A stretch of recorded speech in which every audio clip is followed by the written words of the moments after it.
सरकारी जमीन कब्जा की है तब भी आपको मकान का मुआवजा दे रहे हैं खाली करने के लिए। छलबाज हैं, वो अपना रंग बदलते रहते हैं, कब कहाँ बदलते हैं, तो ये छलबाज हैं। उनके ही जो एक नेता हैं वो मतलब सदन में बिल तक भी फाड़ देते हैं और जय फिलीपींस के नारे भी लगाते हैं। रोड चोरी कर रहा है, उसी में दालमंडी भी कर रहे हैं। दालमंडी में सबको सर के लेट का दुगना दे रहे हैं।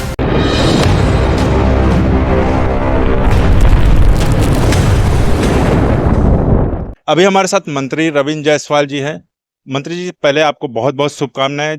आपके क्षेत्र यानी खोजवा में एक बहुत अच्छा सार्वजनिक कार्यक्रम हुआ जिसकी चारों तरफ प्रशंसा हो रही है, तो ऐसे में अब क्या आगे भी इस तरह से कार्यक्रम हो? देखिए, हर कन्या का और हर वर्ग का एक कल्पना होता है कि मेरी शानदार शादी। समाज में आर्थिक रूप से जो संपन्न हैं शादियां अच्छी करते हैं, लेकिन थोड़ा जो कमजोर वर्ग हैं उनकी शादियां थोड़ा कमजोर होती हैं।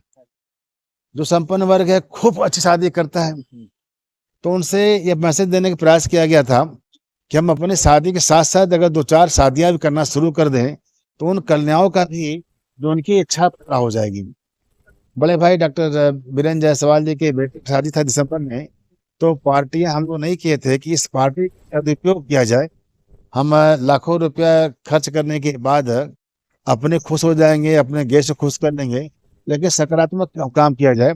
उसमें 125 कन्या के विवाह कराया गया और जैसे हम अपने बेटे के बारात निकालते हैं ऐसे ही उनका पूरा बारात निकाला गया, जोड़ी पर, घोड़ा पर। और फिर जो पकवान हम खाते हैं अपने गेस्टों को खिलाते हैं, वो सारे पकवान भी उनको खिलाए गए, उनके बाराती घराती को खिलाया गया।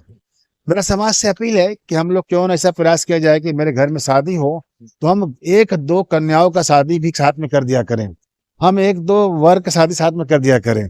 जीवन का उनका भी सपना पूरा करने का प्रयास करना चाहिए।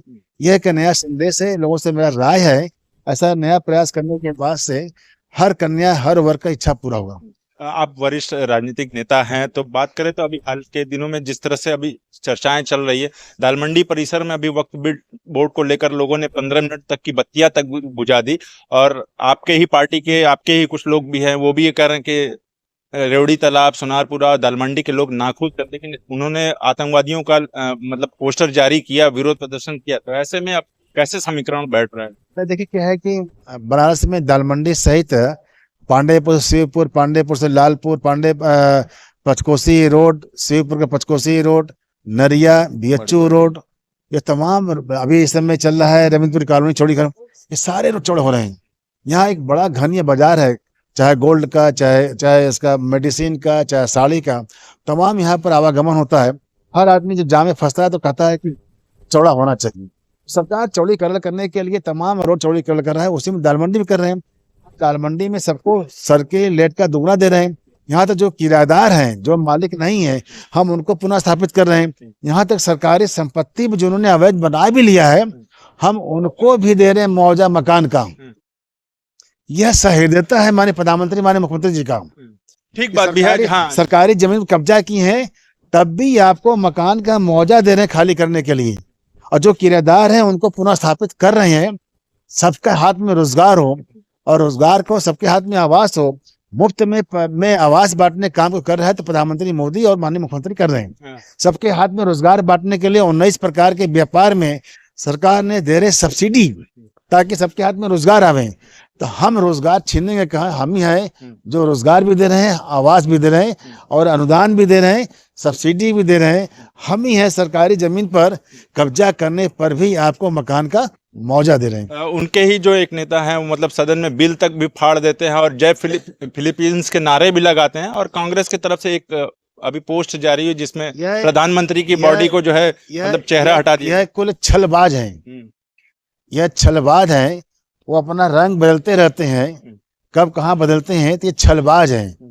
जो इसका विरोध करता है उनके पास खुद भी संपत्ति कब्जा कर रखा, करोड़ों कहते। छलबाज डर इस रहे हैं कि अब मोदी हैं, अगर अवैध कब्जा है तो छोड़ेंगे नहीं।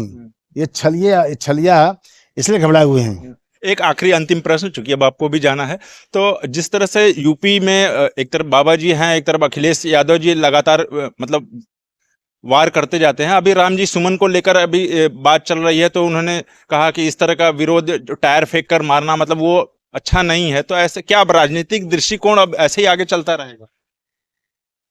हम खुद भी संविधान के पोषक हैं। यह मारपीट करने का हमारा संस्कृति नहीं है और न समर्थक इसके हम हैं। लेकिन अखिलेश यादव को भी अपने नेताओं को, कार्यकर्ताओं को, जो अम्बेडकर जी की मूर्ति से उनका फोटो उनको जोड़ देता है, इनको रोकना चाहिए। उनको रोकना चाहिए कि अपने नेताओं, सांसदों को ऐसा कोई बयान मत दो कि समाज में हमारी द्वेष बढ़े। ये काम उनका भी है।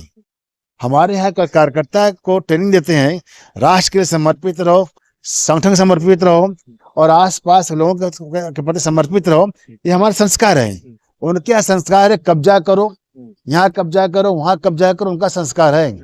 आपस में झगड़ा करो, उनका संस्कार है। हम तो सबको इकट्ठा करने के संस्कार वाली पार्टी है। वो मायावती जी ने भी एक बयान कहा कि ये लोग जो रामजी सुमन वो पिछड़े ओबीसी जाति से आते हैं, तो ये लोग समाजवादी पार्टी के लोग जो है इन्हीं को आगे करके ये कर रहे हैं ताकि इस तरह से राजनीतिक देखी जाए। मायावती जी की बात से हम भी सहमत हैं कि उन्होंने केवल जातिगत जहर पैदा करके अपना वोट बैंक बनाने का प्रयास कर रहे हैं और यह वोट बैंक बना करके वह अपने फायदा लेते हैं। जबकि हम भाजपा के लोग सभी का, सबका साथ सबका विकास, सबको साथ चलने की बात करते हैं। हम ही कहते हैं कि सब भारत के लिए सबका समर्पण है। हम ही वह लोग हैं जो चाहे ओबीसी हो चाहे वो एससी हो, सबको साथ बांध के चलते हैं, भाजपा ही है। ठीक है, आपका हमसे बात करने के लिए बहुत बहुत धन्यवाद। ये थे मंत्री रविंद्र जायसवाल जी।